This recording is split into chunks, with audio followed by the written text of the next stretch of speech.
So, in thinking about some of the things that will be in this Legacy in Motion event, I was thinking about a couple of things that I did way back in the beginning. I think one of the first ones I did was Britain. It's called Britain. It's Benjamin Britten's music, and it was quite a long time ago.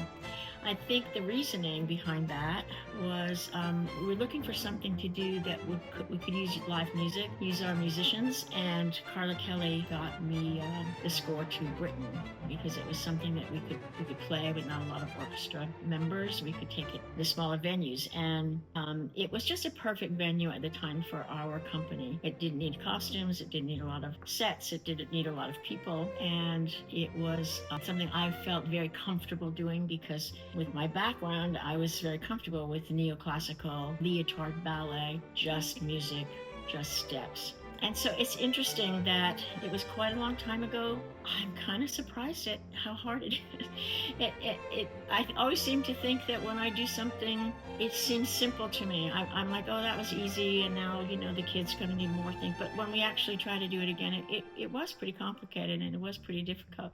We tried to do it in summer workshop for the younger kids, and their brains are exploding.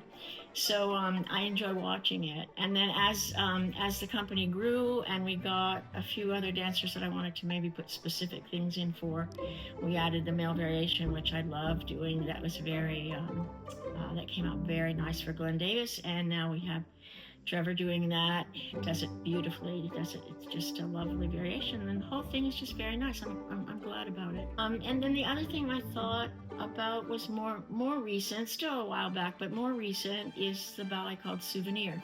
And I actually was on an airplane and going to Utah, and I was listening to the music in the airplane, and I heard this piece of music, and I thought, well, that's a lovely piece of music. I wonder what that is. And so I look up on the airplane, what is it? And the piece was called Souvenir. And we put that together fairly quickly, as we do most things. And a little bit more complicated partnering, a little bit more complicated steps, more people involved, and that turned out to be a very nice ballet, and I'm happy to watch that too. I always know that something's good if I enjoy watching it more than once. Sometimes it's once in a while. That was nice. I enjoy watching it. I enjoy watching Britain. I enjoy watching Souvenir, and I really think the dancers like it, and I think they like to do both of these, so that's exciting. And that's sort of where we were for a while in my comfort zone: leotard ballets, neoclassical steps, and music, until Gail came. So early on in our career at Maine State Ballet, Gail Chobo came on staff, and she is the creative genius behind costumes and scenery. And she convinced me that we should be doing ballets that had stories and had costumes and had sets and had beautiful things. And I was not confident in that at all. I did not think I could make a story and have that and still have the steps that you wanted and still make the things for all the dancers, and she convinced me to do that. And so the collaboration that I have with Gail is she really is has been the catalyst for the overall vision of big ballets. She will know the history of them. She will research the story. She will go back to the Russian fairy tale. She will find out all that. She has this overarching vision of what things will look like and what costumes could look like and how the story should progress and what is the synopsis. And then my part of that is to take that and then to actually put scenes and music and casting and storyline together to make that story so that the audience is enjoying that the whole time. So that's all about then the story. And the dancing has to be good enough for the dancers to enjoy dancing it, but the story has to be told in such a way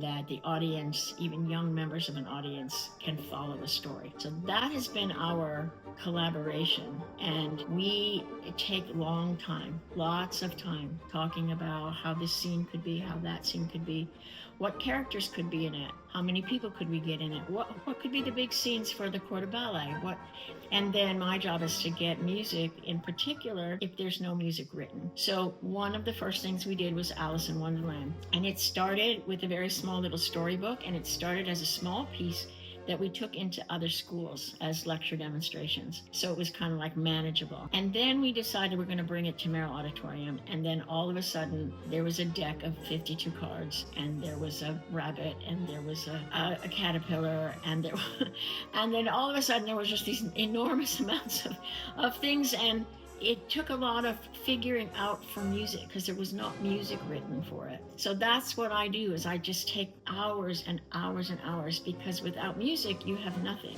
So it took a long time to put that music together. And we thought it should be narrated. And so then you have to write the narration, and then the narration has to go on top of the music. So it's a lot of back and forth, and we have a very good relationship with, what do you think of this? How should that be? How should that be? And and it comes up great. And then since then we've done many story ballets together. Some of them are easier than others because the score is there, and there's a ballet basically there, so such like Don Quixote, which is a lot of it is there.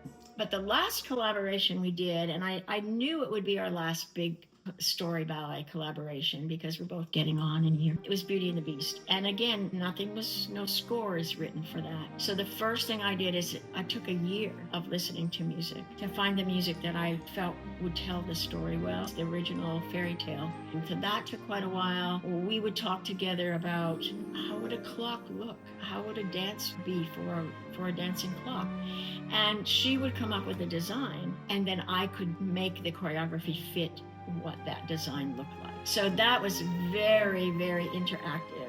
Costumes and choreography and music, they all had to work together. And lots of times the choreography would come first, and I would say to her, I need a harp.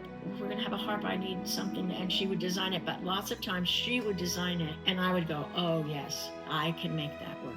So that kind of collaboration, I believe, is quite rare in the art world, especially since we worked together for so very long that we almost could read each other's minds in some of those things. And that ballet will probably be one of my favorites forever and ever and ever, because it's so particular. Actually, without boasting, it's very creative. It's beautifully done. And she has certainly takes the credit for at least half of that. So we work well together. I enjoyed my time with her, and I think the audience has enjoyed everything we've done.